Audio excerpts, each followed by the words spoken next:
untuk setiap orang ya. Nah, misalkan untuk membuat tugas harian itu, jadi kita memberikan komputer. Apalagi dengan sekarang adanya internet, komputer itu berkembang semakin cepat untuk juga digunakan.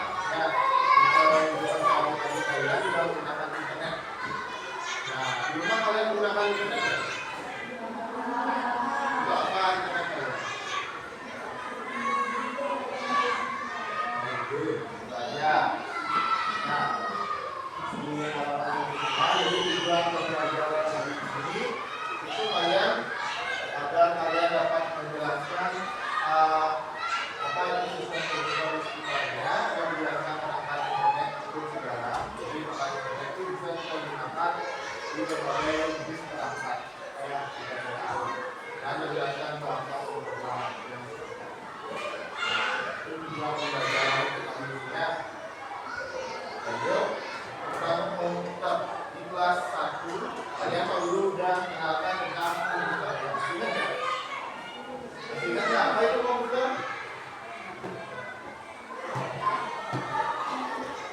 Nah, komputer itu adalah apa? Nah, salah satu juga alat dari saya. Jadi komputer itu adalah alat untuk mengolah data. Ya. Nah, komputer itu sendiri ada 3 bagian yang paling penting. Ingat nggak kalian? Yang pertama ada apa? Hardware ya. Hardware atau perangkat keras.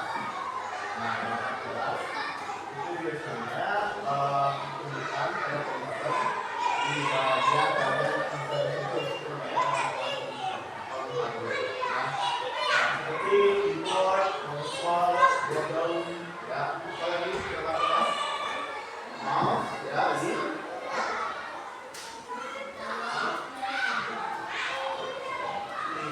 Ya. Nah, maka yang bisa pegang habis itu ya. Jadi setelah itu ada software, itu perangkat lunak. Nah, software itu ada banyak sekali jenisnya, ya. Ada software untuk mengetik hanya. Nah, contoh ada software untuk menghitung angka, kayak Microsoft Excel, ya. Ada juga mengolah gambar, ya. Ada juga software untuk presentasi,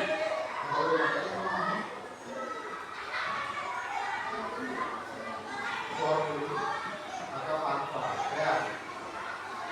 Ini kalau ini sangat enak semuanya, ya. Nah, perangkat lunak itu kalian bisa temukan di komputer luas. Sebagai komputernya tidak jauh ya. Nah, selanjutnya bagian yang penting dari komputer itu ada yang namanya firmware. Apa firmware? Ingat nggak? Ingat nggak firmware? Orang yang menggunakan komputer. Nah, itu kalau nggak ada firmware, komputernya tidak akan bisa berjalan sendiri. Ya, harus ada yang menggunakannya. Jadi bagian itu dari komputer yang ada jadi ada hardware, ada firmware.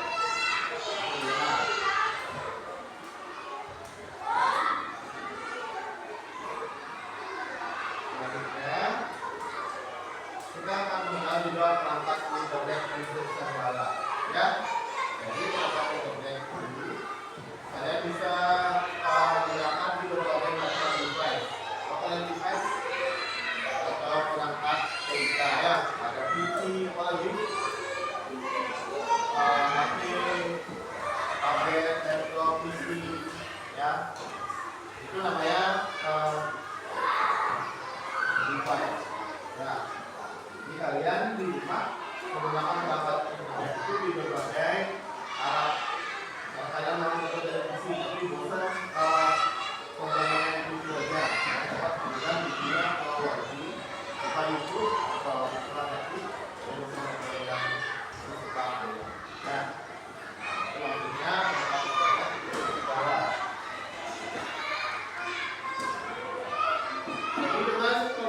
namanya komputer pergerakan internet, ya, komputer mampu mendapatkan lebih banyak informasi atau data, ya. Jadi fungsi internet itu sangat penting agar perangkatnya saling menghubung, ya.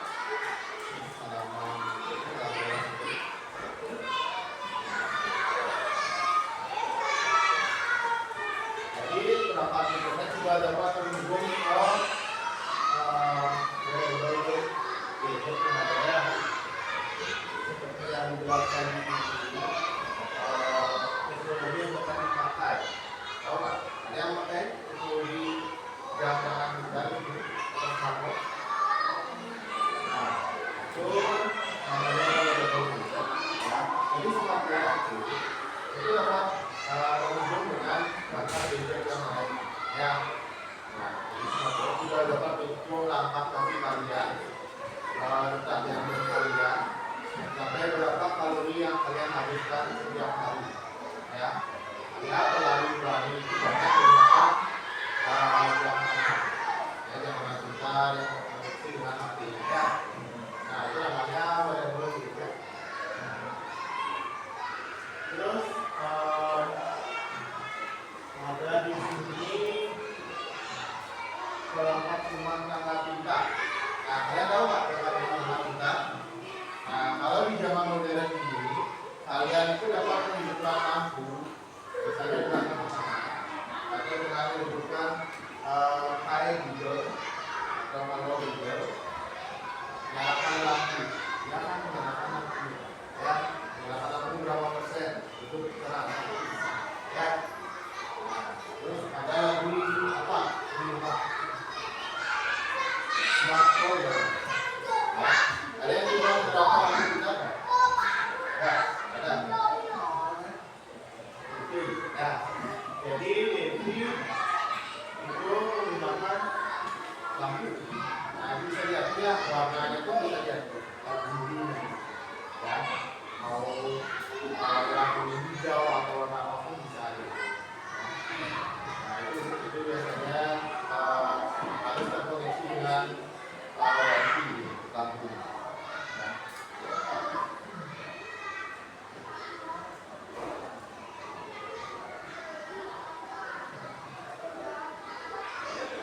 Juga namanya CCTV, ya, CCTV yang bisa terhubung ke HP dan juga perangkat smartphone. Jadi dia terhubung ke perangkat elektronik. Jadi kita bisa memantau dari jarak jauh, ya. Ada yang kita lihat keadaan rumah kalau berpergian jauh, ya, kita bisa memantau sampai ke rumah, ya. Kalau ada hal-hal yang aneh bisa kita report ulang, ya. Kita tahu siapa sih yang rumah tadi atau siapa sih yang ada di rumah pada saat kita tinggal di rumah, ya.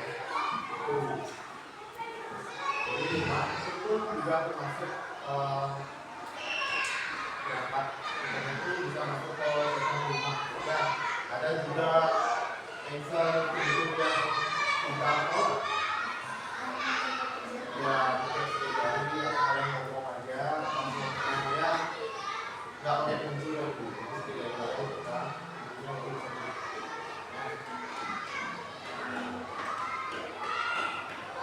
jadi kulkas juga ada oven, semuanya udah ramah ke internet, ya. Jadi internet itu meramah ke segalanya, nggak ada lampu, kulkas, oven, kompor, itu bisa di setel dari HP.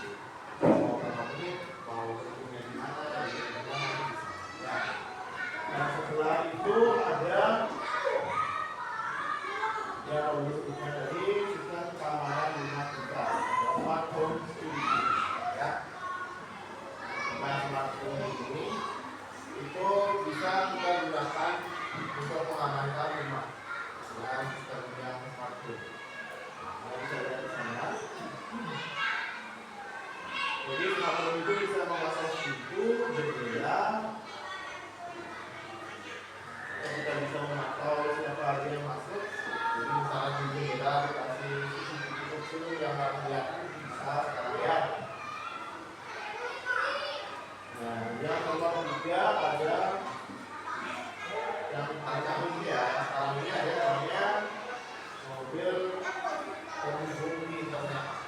Dia terkenal dengan mobil listrik ya. Jadi dia dapat autonomous driving ya. Jadi mana ada yang internet yang mendukung ke mobilnya, itu mobilnya dapat mengetahui apa aja medan-medan di depannya. Tapi yang paling simpel ya, kalau ada mobilnya yang saya punya mobil ya, yang punya layar itu di mobilnya, kalian dapat memantau peta di sini. Di mana ada kemacetan ya, misalnya Apple CarPlay atau Android Auto ya, itu bisa memantau kemacetan, bisa mengarahkan kita ke tujuan yang lebih tepat. Tuh. Bisa juga mengakses musik, mendengarkan video di mobil, asalkan ada internet ya. Nah, nomor 5 ada peralatan medis yang canggih, itu juga menggunakan internet ya. Misalnya alat bantu jantung, pernah lihat nggak alat bantu jantung yang besar itu? Itu dekatnya juga di lingkungan dari internet, dia tak terlalu keras atau terlalu lemah ya. Lanjut di halaman berikutnya. Nah, setelah hubungan internet, sekarang itu ada yang namanya bahasa pemrograman.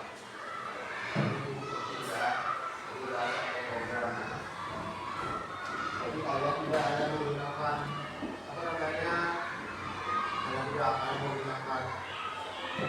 komputer juga. Jadi kalian harus tahu bagaimana komputer itu dibuat ya. Nah, bahasa pemrograman itu bahasa yang dapat dipahami oleh komputer ya. Nah, yang pertama itu ada bahasa mesin. Apa itu bahasa mesin? Coba Abi. Ya, sekumpulan di dalam diri yang dapat dibaca dan dipahami oleh komputer. Ya, itu namanya bahasa mesin. Jadi kita tidak tahu bahasa mesin ini, kita nggak bisa membacanya. Jadi yang bisa membaca itu adalah komputer dengan kombinasi yang diberikan oleh programmer. Ya, nah, itu. Terus ada bahasa pemrograman. Apa itu bahasa pemrograman? Itu bahasa pemrograman. Ya.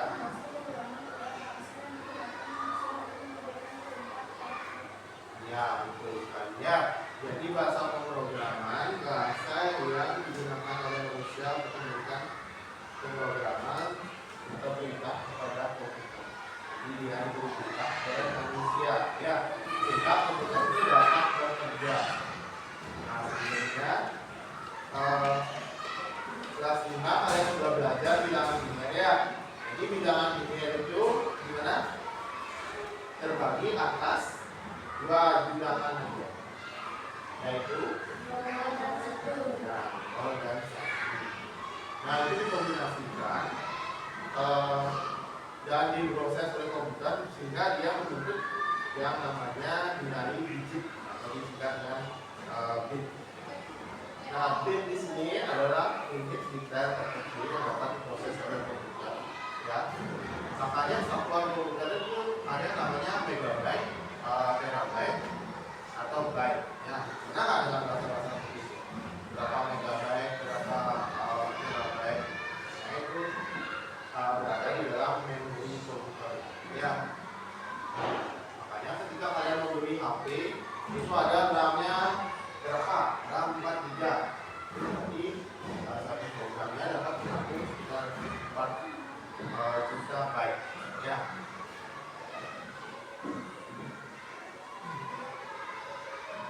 Jadi informasi yang ada di sebuah komputer itu terdiri atas mungkin lebih dari triliunan bit. Ya. Jadi 0 dan 1 itu triliunan. Digabungkan dengan yang menggunakan bahasa yang seperti kalian di depan ya.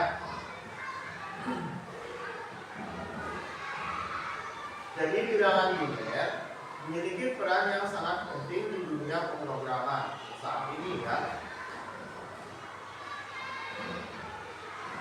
membuat program di komputer itu memerlukan programmer. Ya, itu orang yang membuat program, membuat game juga menggunakan programmer, orang yang membuat programnya. Jadi untuk membuat program, programmer itu harus menggunakan bahasa pemrograman, ya. Nah, bahasa pemrograman ya bahasa yang kamu jelaskan tadi. Jadi itu perlu dibuat, lalu dia bisa menunjukkan program, ya. Jadi untuk sekarang itu bahasa pemrograman itu lebih gampang, karena ada bahasa pemrograman visual. Seperti yang kalian pelajari di kelas 5, yaitu membuat game sederhana. Masih ingat nggak? Namanya apa? Scratch. Ya. Jadi Scratch itu merupakan bahasa pemrograman visual. Ya.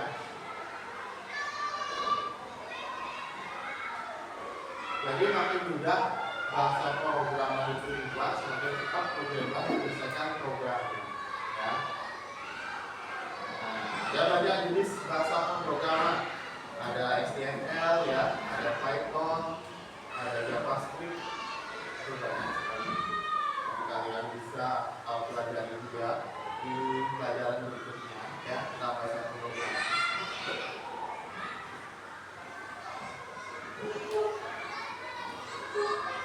Jadi bahasa pada dasarnya bahasa mesin itu sangat sulit dimengerti oleh manusia.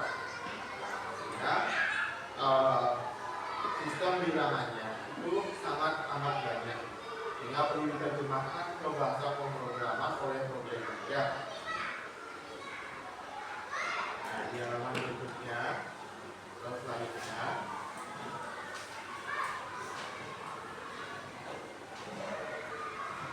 Jadi perkembangan bahasa pemrograman. Nah, bahasa pemrograman itu berkembang seiring teknologi. Ya. Ada bahasa pemrograman generasi pertama, yaitu biasanya disebut bahasa ya. Ini termasuk bahasa pemrograman tingkat rendah yang masih basic sekali, seperti kalkulator. Nah, bisa dia menggunakan 1,1 sama dengan 2. Nah, itu termasuk bahasa pemrograman dasar. Terus ada yang generasi kedua, yaitu QGL, ya. Termasuk bahasa pemrograman tingkat rendah. Dia belum secanggih sekarang program-program. Ya. Yang bahasa yang dirakit atau di assembly Unix namanya itu menggunakan simbol, huruf dan angka. Jadi dia menggunakan beberapa simbol, ya, bahasa pemrograman, ya. Terus ada yang generasi ketiga itu sudah agak lebih canggih. Namanya itu banyak sekali contoh bahasa pemrogramannya. Ada namanya C, C++, Java, JavaScript. Ya, itu nama-nama bahasa pemrograman yang generasi ketiga. Yang generasi keempat, nah generasi keempat ini yang paling sering digunakan, itu yang paling sering kalian temui. Misalnya kalian membuka program Microsoft Word, nah ada bahasa pemrograman atau dibuat dengan bahasa pemrograman yang keempat, generasi keempat. Ya. Nah, ada yang bisa menyebutkan apa contoh program yang dibuat oleh generasi keempat ini?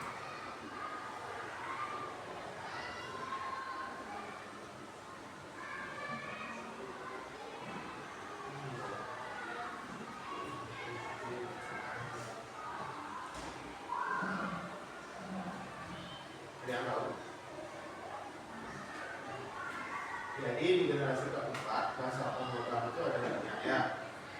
Salah satunya ada PHP, ada Perl, PKL, ada Python, dan SQL. Nah, itu digunakan untuk membuat program, misalnya membuat game, ya, membuat game FPS itu enggak. Game FPS yang laki-laki tahu nggak game FPS? Nah, terus ya sudah game yang tembak-tembak itu namanya game FPS ya, itu gunakan bahasa pemrograman Python ya. Terus yang generasi kelima ini yang baru itu membuat komputer mampu menyelesaikan pemrograman tanpa problem. Jadi programmernya tinggal mengetikkan program apa yang mau dibuat, nanti diterjemahkan lewat bahasa pemrograman generasi kelima atau VGL ini ya. Ini contohnya, contoh VGL adalah Mercury atau OPS Lite dan Prolog. Nah, Prolog itu misalnya untuk membuat video yang berisi narasi, berisi subtitle. Dia pernah menonton film dengan bahasa Inggris, terus di bawahnya isi bahasa Indonesia. Nah, itu diterjemahkan lewat Prolog itu. Kalian juga bisa buat ya. Nah, kalian nggak mengerti bahasa Inggris, kalian menggunakan program Prolog, jadi diterjemahkan di bahasa ya.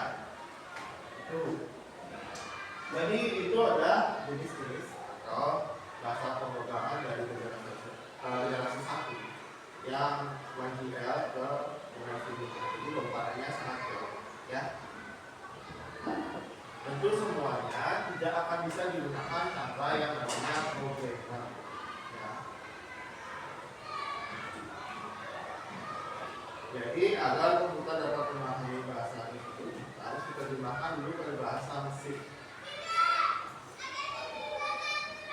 Seperti yang kalian pelajari kelas 5 itu ada namanya compilation, ada namanya compilation ya, bisa kalian belajar.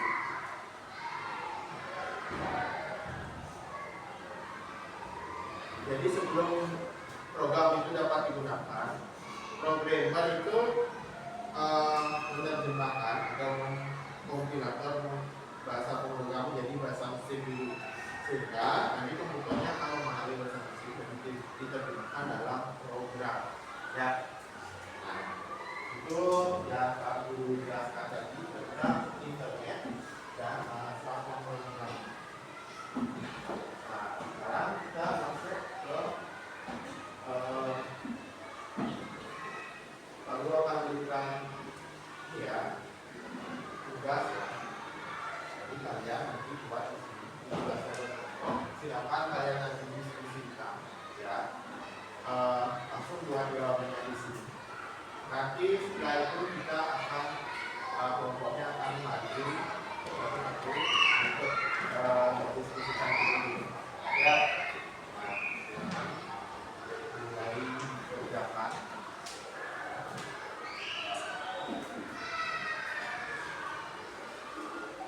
Silakan berdiskusi ya, mulai kerjakan. Tulis nama tulisan.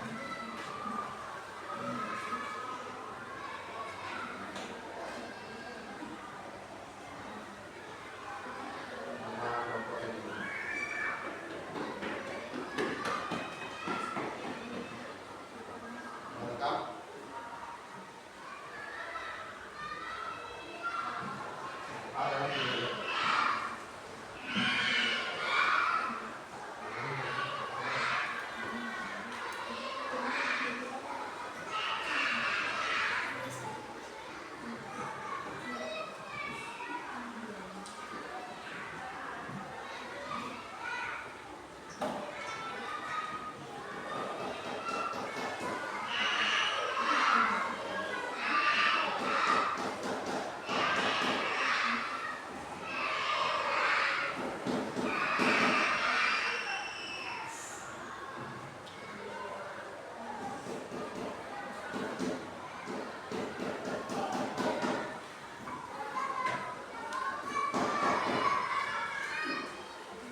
paham? Ya, berarti sudah jelas yang disampaikan oleh kelompok 1. Ya, sekarang yang tugas yang kedua sudah selesai.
Kelompok yang sudah siap lagi, kelompok 2.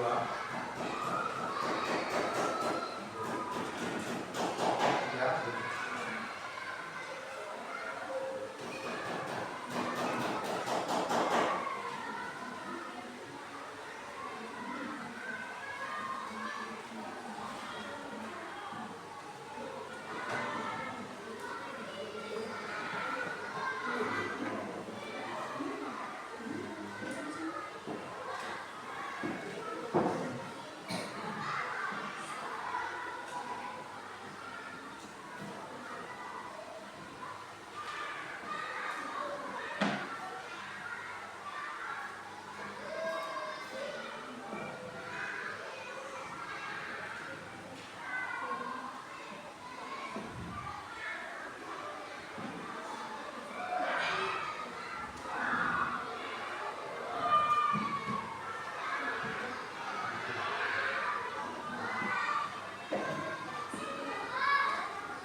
Giliran kelompok 2 ya.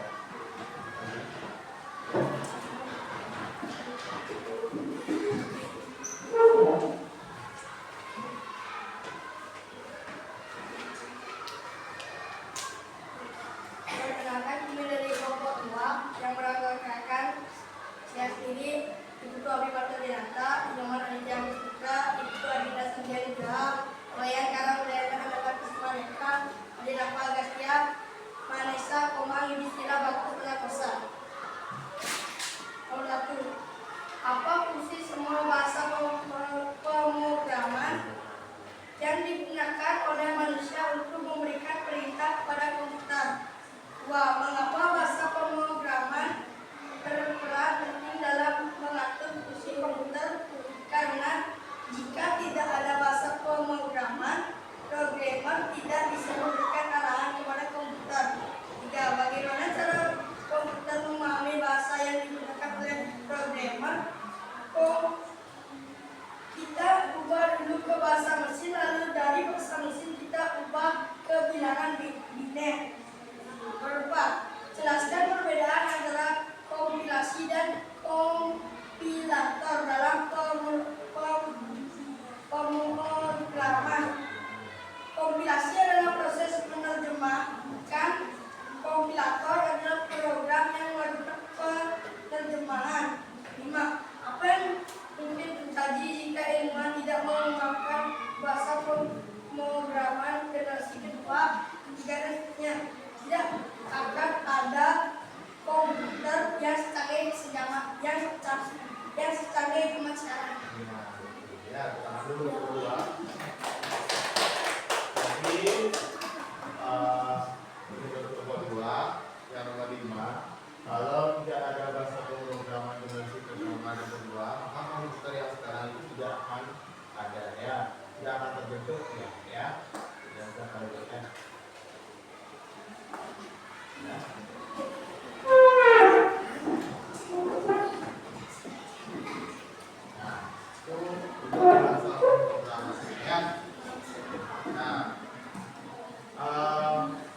Terus sekarang ada yang ditanyakan pada kelompok 2 ya? Ya, tidak jelas ya, kita bahasa pemrograman ya. Jadi selanjutnya kelompok 3.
Bahasa pemrogramannya itu sangat penting ya, kesimpulan dari bahasa pemrograman itu sangat penting sehingga aplikasi atau pemrograman yang kita gunakan sekarang ini itu berasal dari bahasa pemrograman dari generasi 1, 2, dan 3 sampai yang ya, itu berperan penting untuk membuat aplikasi-aplikasi yang kita gunakan sehari-hari ya.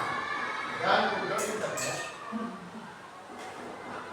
internet ya, itu juga sangat penting bagi kehidupan kita sehari-hari. Tanpa internet semuanya akan berjalan tidak secepat sekarang ya. Tanpa ada internet kalian tidak akan dapat menikmati fasilitas yang cepat, murah, dan lebih efisien ya. Jadi internet itu sangat-sangat penting dalam kehidupan sehari-hari. Jadi kalian sudah tahu apa itu gunanya internet ya. Nah, bagaimana kalau misalnya nggak ada internet? Apa yang terjadi kalau nggak ada internet? Ada yang tahu? Ya. Ya, kita akan kesusahan dalam mendapatkan informasi. Ya, atau terlambat informasi yang kita terima. Ada lagi? Apa yang kita dapat kalau tidak ada internet? Efek apa yang kita dapatkan kalau internet itu tidak ada? Misalkan di rumah kalian wifi-nya atau jaringan seluler itu mati dalam 1 minggu, tidak akan bisa menikmati hiburan ya di sosial media, baik itu di YouTube atau di sosial media. Tidak bisa memakai HP, dari TikTok bisa dipakai ya.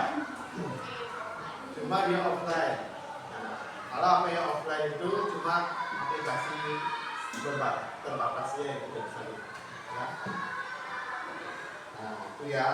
Misalnya di rumah kalian sudah ada misalnya lampu pintar, kalau tidak ada internet, lampunya nggak bisa menyala ya, nggak akan bisa menyala dia.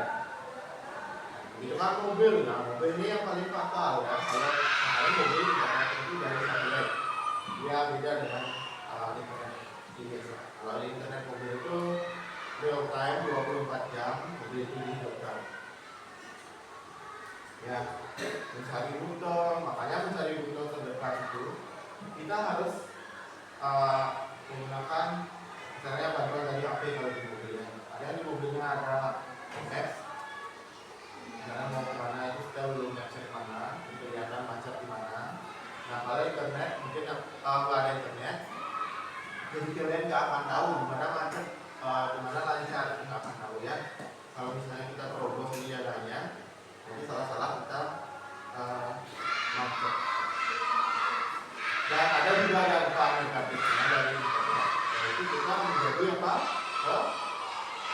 Kecanduan ya, ketergantungan itu bisa sekali dihilangkan ya.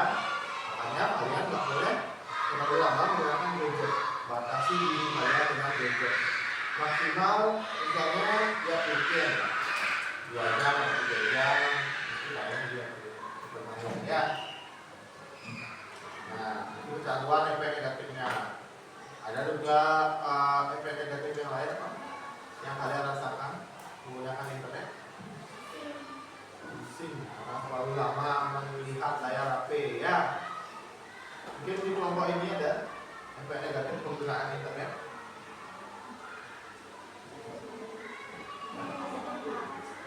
Mungkin tahu ya. Pusing juga ya.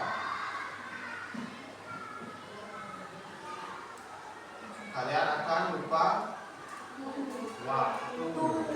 Ya, itu yang paling nggak bisa dihindari ketika kalian menggunakan gadget terus terkoneksi internet. Ya, waktu kalian akan habis di sana. Ya, 1 jam nggak akan terasa, benar apa enggak? Apalagi yang laki-laki bermain game itu sangat-sangat menyita waktu kalian. Ya, jadi manfaatkan waktu di luar gadget dulu. Ya. Nah, dampak negatif juga penggunaan internet itu ada kalian di rumah mendapatkan informasi secara tidak jelas atau informasi apa namanya? Informasi yang beredar secara tidak jelas, informasi apa namanya?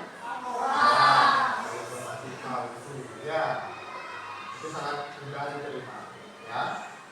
Nah, itu kesimpulan dari kita menggunakan internet, ya, dan pemrograman.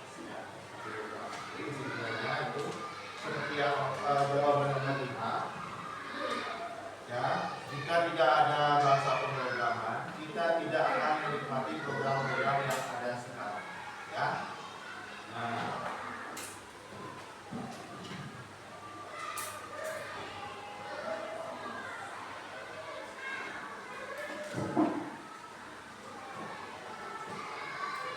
Nah mungkin sekian dari Pak Guru ya. Itu tadi tentang bahasa pemrograman dan internet. Jadi kalian sudah memahami ya apa tujuan belajar kali ini. Mari kita tutup dengan penamasan ya. Bersedia.